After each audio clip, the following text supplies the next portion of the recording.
Thank you, Chairman, sir. I rise to oppose the bill and thank you for this opportunity to participate in this debate. मैं थोड़े संक्षेप में कुछ मुद्दे उठाना चाहता हूं, कोई विवादित बात नहीं करूंगा। समझ लीजिए कि मेरे पास कुछ संपत्ति है, मेरी प्रॉपर्टी है। मैं हिंदू हूं या मुसलमान हूं या ईसाई हूं या सिख हूं, मैं उसको चैरिटी में देना चाहता हूं, तो कौन उसको रोक सकता है? कोई नहीं रोक सकता। और इतिहास में ये बात आपके सामने रखना चाहता हूं कि there was a right of non Muslims also to make a waqf. और 1954 में और 1995 में जो प्रावधान लाया गया, उसमें यह लिखा गया कि केवल मुसलमानों को वक्फ बना सकते हैं, कोई और नहीं बना सकता, प्रॉपर्टी नहीं दे सकता। और 2013 में जो संशोधन लाया गया, ये जो रोक थी वे खत्म हो गई। अब ये जो 2024 का अभी कानून बना है, उसमें वापस ये कहा गया कि केवल मुसलमान ही वक्फ दे सकते हैं। वो तो अलग बात है, मैं केवल छोटी सी बात रखना चाहता हूं। मैं as far as the 17th century, and I'll give you a judgment of the Madras High Court, which observed that it is common for the Hindu zamindars to have Muslims in their territories to make Muslim endowments. Similarly, in Arur Singh versus Badr Deen, Lahore High Court upheld the right of a Hindu to make waqf of his property for a Muslim graveyard. After independence, Nagpur High Court upheld the right of a non-Muslim to create waqf. और हमारे प्रधानमंत्री जी, इनकी मैं बड़ी इज्जत करता हूं, हमेशा कहते हैं वन नेशन वन लॉ। तो अगर वन नेशन वन लॉ होना है, तो बताइए भाई साहब कि ये केवल कहना कि मुसलमान ही वक्फ दे सकते हैं, ये किस किस्म का लॉ है? ये किस किस्म का लॉ है? और ये भी कहना कि मुसलमान को पहले 5 साल मुसलमान बने, फिर तय करना होगा कि तुम वक्फ दे सकते हो कि नहीं। अरे भाई, प्रॉपर्टी मेरी, मालकियत मेरी, चैरिटी में मैं देना चाहता हूं, आप कौन होते हो कहने को नहीं दे सकते? ये कौन सा कानून है? ये छोटी सी बात है, ये कौन सा कानून है? मैं हिंदू हूं, हिंदू होकर भी मैं दे सकता हूं। ये तो मेरी मर्जी है ना, प्रॉपर्टी तो मेरी है, आपका तो कोई हक नहीं। तो पहली बात तो ये कि ये आपने प्रावधान रखा क्यों? अगर आप वन नेशन वन लॉ की बात करते हो कि सारे धर्मों पे लागू करो, कोई भी दे सकता है। पहली बात है। दूसरी बात, एक नड्डा साहब ने बड़ी अच्छी कही कि देखिए ये कितनी एकर्स प्रॉपर्टी औकाफ की है, वक्फ की है। मैं उनको बताना चाहता हूं कि there are 32 Waqf boards in this country in different states merely supervise administration of waqf properties in their respective states. But please note kar lijiye Nada ji, total area of Hindu religious institutions in Tamil Nadu, Andhra Pradesh and Telangana respectively is 4,47,000 in Tamil Nadu, 4,65,000 in Andhra, 87,000 in Telangana, 723 acres with Tirumala Tirupati Devasthanam, and thus it comes to 10 lakh acres only in 4 states. And आप कहते हैं कि देखिए औकाफ में 8 लाख एकड़ है। अरे भैया, आपके हिंदू टेम्पल्स में भी इतनी संपत्ति है, वहां आप क्या कर रहे हो? वहां आप क्या कर रहे हो? बाकी स्टेट्स में देखो ना। अच्छा, और ये नहीं कि हर धर्म में सुधार नहीं होना चाहिए, उतार होना चाहिए, मैं आपके साथ सहमत हूं। हिंदू धर्म में भी सुधार लाना चाहिए, लाना चाहिए ना, हिंदू धर्म भी सुधार लाना चाहिए। अंडर हिंदू धर्म, एक मिनट, हिंदू धर्म, मैंने आज तक किसी को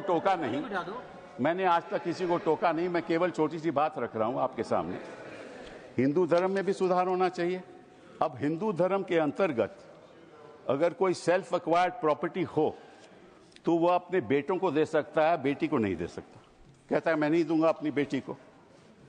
इस्लाम में भी है कि भाई को ज्यादा मिलेगा और बेटी को कम मिलेगा। इस्लाम में भी यह है। वहां वक्त से द्वारा सुधार हो सकता है, यहां कोई सुधार नहीं हो सकता। तो आप अगर महिलाओं की बात करते हो तो एक कानून लाओ कि हिंदू लॉ में कोई अपनी सेल्फ एक्वायर्ड प्रॉपर्टी केवल बेटों को नहीं दे सकता, वहां महिलाओं का हक होना चाहिए।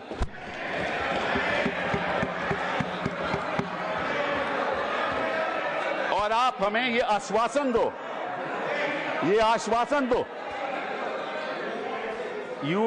you make a commitment in this house that you will bring a law which will protect the right of daughters when they want to give away their self acquired property. दूसरी बात ये मैं आपके सामने रखना चाहता था। तीसरी बात मैं आपने सामने रखना चाहता हूं। आपने कहा, और ये बात आपको वैसे जाननी चाहिए, शायद मालूम नहीं आपको बताया या नहीं, लेकिन ये जो बोर्ड है ये स्टैट्यूटरी बोर्ड है, पहले भी था। इसमें कोई नॉमिनेट नहीं होता था। मैं आपको बताता हूं क्या वो स्टैट्यूटरी बोर्ड था। Most nominees were of the government, पहले भी। MPs are there, judges of Supreme Court, High Court, civil servants were there, and the chief executive officer of the board is a civil servant. Government can give directives to the board and even supersede it. Tribunal members are nominated by the government. ये तो पहले स्थिति थी। तो अगर सरकारी यहां नियुक्ति थी तो गलत कौन काम कर रहा था? आपने उसको क्यों सुपरसीड किया? सब नॉमिनी क्यों आपने रखवा लिए? अरे भैया, पहले भी तो स्टैट्यूटरी बोर्ड था, तो आपने प्रावधान क्यों लाया? ये अगर कोई गलती हो रही थी तो मुतवल्ली से हो रही थी। होता क्या था कि मुतवल्ली इसी वक्फ में अब डील कर लेता था और उसकी वजह से ये मिसमैनेजमेंट होती थी। आपको उसको ठीक करना चाहिए था। हम भी आपके साथ हैं। पहली बार मुझे याद है, आई थिंक इट वाज 1954, कि तमिलनाडु के ब्राह्मण ने एक कहा कि हमारे यहाँ मंदिरों में बड़ी गड़बड़ हो रही है, और उसकी वजह से 1954 एक्ट बना। तो गड़बड़ तो सब जगह होगी, आपकी सरकार में भी बड़ी गड़बड़ हो रही है, वो भी हो रही है, वो ठीक है, वो तो गड़बड़ तो होती है, गड़बड़ तो होती है। तो अब आपने क्या किया? अब बड़ी इंटरेस्टिंग बात है, आपने क्या किया? आपने कहा कि भैया अगर कोई, सर देखिए, आपने सबको 15-15, 20-20 मिनट दिए, मुझे 10 मिनट दे दीजिए, ज्यादा नहीं मांगता मैं, थोड़ा सा। सर कपिल जी, हाँ, मुद्दे की बात कर रहे हैं हम, कोई पॉलिटिक्स की बात नहीं कर रहे। नड्डा जी ने कहा कि यहाँ कोई पॉलिटिक्स की बात नहीं हो रही, क्योंकि देश के भविष्य का सवाल है। Sir therefore the other thing I want to say कि पहले क्या होता था कि ये जो वक्फ प्रॉपर्टी पे इंक्रोचमेंट होती थी, अनऑथराइज्ड इंक्रोचमेंट होती थी, लोगों की अनऑथराइज्ड इंक्रोचमेंट, और सरकार भी इस पे कब्जा कर लेती थी। इसलिए जो लिमिटेशन प्रोविजन लाया गया, उसमें यह रखा गया कि जो 12 साल का लिमिटेशन ऑर्डिनरी लॉ में है वो नहीं है। किसी ने गलत तरीके से वक्फ प्रॉपर्टी का कब्जा कर लिया, तो अगर लिमिटेशन की बात आएगी तो 12 साल के बाद वो उसको चैलेंज नहीं कर सकता। आपने वो वापस लिमिटेशन ले आए, मतलब कि उनका अनऑथराइज्ड कब्जा कायम रहेगा। तो ये तो आप इंक्रोचमेंट्स का साथ दे रहे हो, इंक्रोचर्स का साथ दे रहे हो। मतलब कि जो वक्फ प्रॉपर्टी में गलत कब्जा हुआ है वो कब्जा वैसे ही रहेगा, क्योंकि 12 साल बीत जाएंगे। ये किस किस्म का प्रावधान आप लाए हो? आप प्रोटेक्ट कर रहे हो वक्फ प्रॉपर्टी को कि इंक्रोचमेंट्स को प्रोटेक्ट कर रहे हो? फिर साथ साथ में आपने ये कह दिया कि district magistrate has the full power to decide as to whether it is work property or not. This is what you have said. Now, what inquiry will the district magistrate have in that case? He will decide on his own, and his decision is final. You were talking about Article 21 of the Constitution and said कि ये जो वक्फ जो council है, इनका decision कैसे final हो सकता है, वक्फ बोर्ड का डिसीजन कैसे फाइनल हो सकता है, ये तो चैलेंज ही नहीं हो सकता in a civil court. Which decision of the district magistrate will you challenge in the civil court? You have said in this law that the decision of the district magistrate is final. And when he decides that this property is not waqf property, that cannot be challenged till he gives a final decision. So you can't deal with that property. You give finality to it. और वो जो आपने रखी है बात कि ये जो इंडाउमेंट्स हैं, ये जो वक्फ है, इसकी जो ट्राइब्यूनल की डिसीजन है ये फाइनल रहता है, ये आपने कहा ना। Now, अगर वो वक्फ ट्राइब्यूनल का डिसीजन फाइनल रहता है तो सिविल कोर्ट को तो कोई हक नहीं उसको चैलेंज करने के लिए। यही बात हिंदू इंडोमेंट्स एक्ट में है। हिंदू इंडोमेंट्स एक्ट में जो उनका मैनेजमेंट है उसका डिसीजन फाइनल है। थैंक यू कपिल तो अगर हिंदू इंडोमेंट्स का डिसीजन फाइनल है वो तो आपको कोई आपत्ति नहीं, यहां ट्राइब्यूनल का डिसीजन फाइनल है तो आपको आपत्ति है। Thank you Kapil ji. ये है sir. Thank you sir. Sir last one Shri 1 second sir, last 10 minutes sir, last sir, okay last sir, the only, देखिए ऐसा है 2014 के बाद आपके पास टाइम बचा ही नहीं है संजय जी।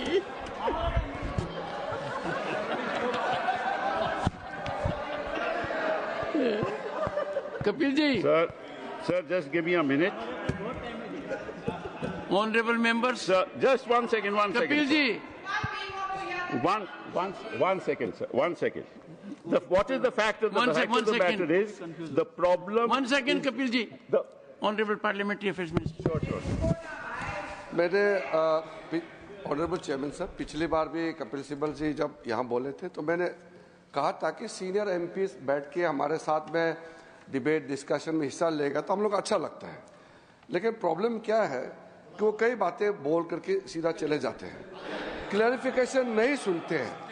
उनके बोलने से पहले 1-2 लोग बोलते हैं तो वो जरूर सुनते हैं, मगर उसके बाद वो कुछ ऐसा सवाल रख करके चले जाते हैं, फिर वो सुनने के लिए बैठते नहीं। तो रात को जब मैं जवाब दूंगा तो वो तो रहेंगे नहीं। तो इसका ऐसे परिस्थिति में मुझे क्या करना चाहिए सर, आप बताइए, क्योंकि ये तो बड़ा समस्या हो गया सर। कपिल जी एक मिनट, 1 सेकेंड सर, जैसे कि उन्होंने बड़ा, क्योंकि उससे सीनियर होने के नाते उसका सूझबूझ समझ, उसका इंटेलेक्ट को तो मैं चैलेंज नहीं कर सकता हूं, लेकिन जैसे कन्फ्यूजन बात करके चला गया।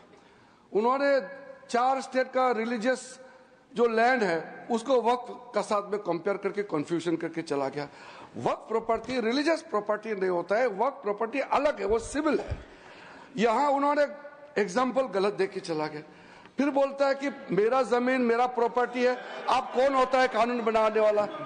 मैं इसलिए बोल रहा हूं कि वो चले जाएंगे।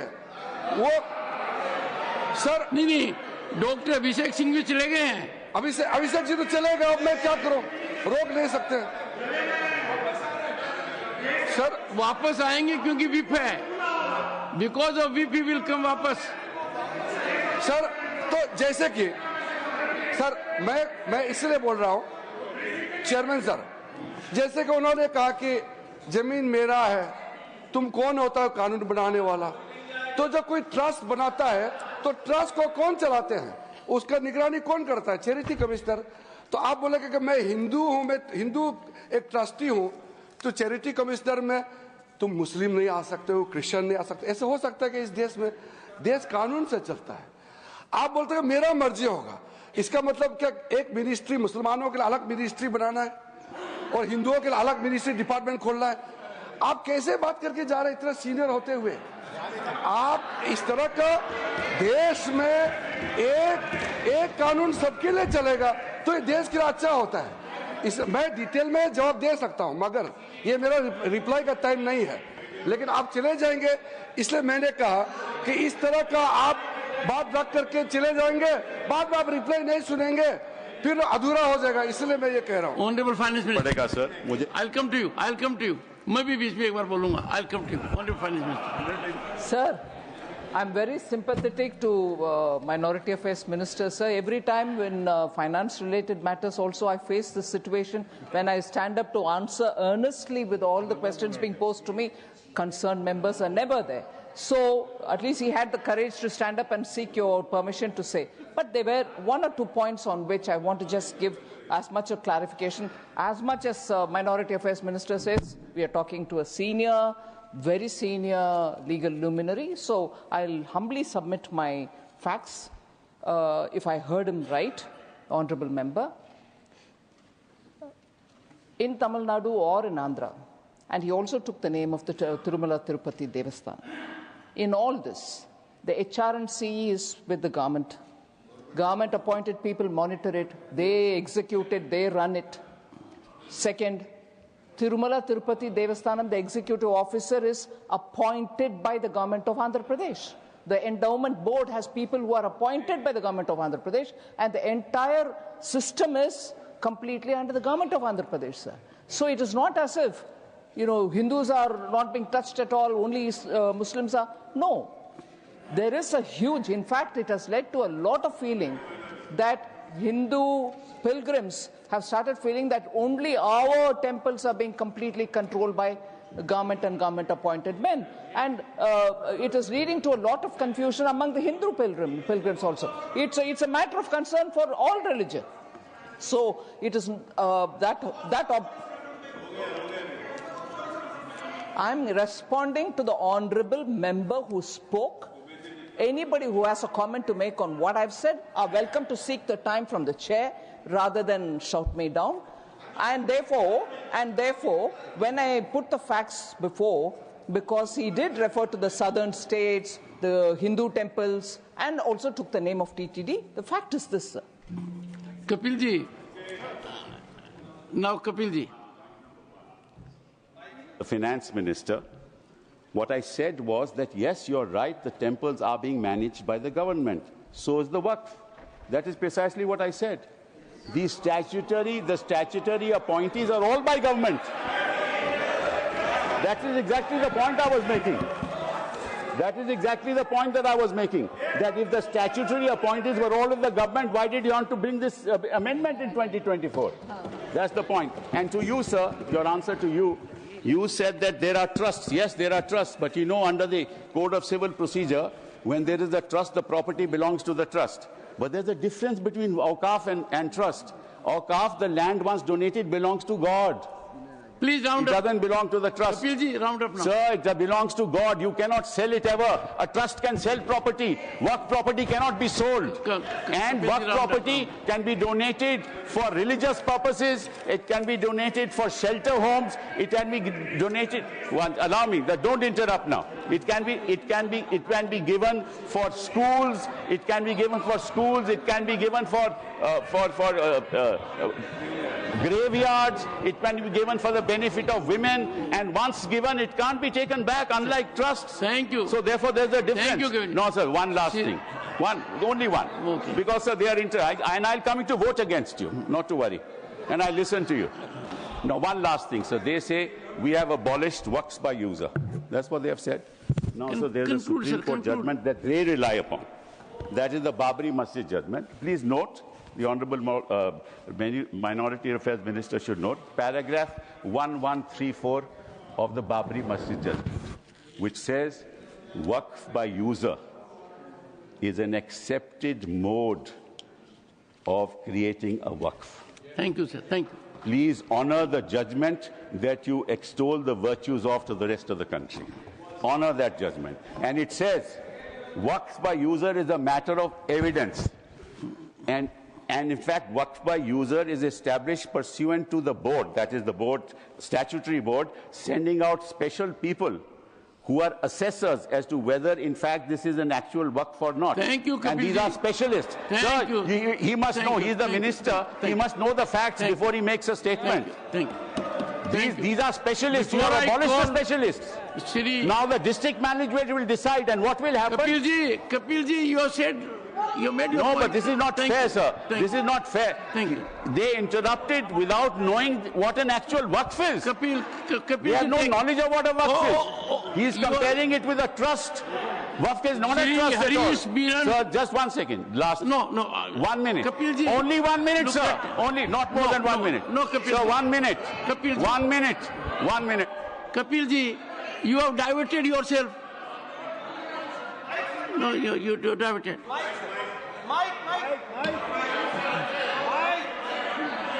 No, Kapilji. It can't. No, your time. 1 minute, sir. 3 minutes. Sir, you have given extended to 10 minutes. You have given half an hour to other people when you were to give 10 minutes. Give me one. 3 minutes, sir. Problem. Shri Harish Biran, 7 minutes. Shri Harish Biran, please. Thank you. We have to proceed with the House. Thank you. Thank you. Thank you. Thank you. Shri Harish Biran. Yeah. Yes, Shri Harish, your time starts now. Thank you. Thank you chairman sir. वैसे मुझे आज कपिल जी आपने एक ही झटका दिया है, अभिषेक जी कई देकर चले गए। आपने एक कानूनी व्याख्या की कि सेल्फ एक्वायर्ड प्रॉपर्टी में बेटियों का भी होना चाहिए, विमेन का भी होना चाहिए। सेल्फ एक्वायर्ड प्रॉपर्टी किसी को भी दे सकते हो, यही देश का कानून है। बेटे को दो, बेटी को दो, दोनों को मत दो, किसी और को दो। Shri Harish Beeran, your time start now.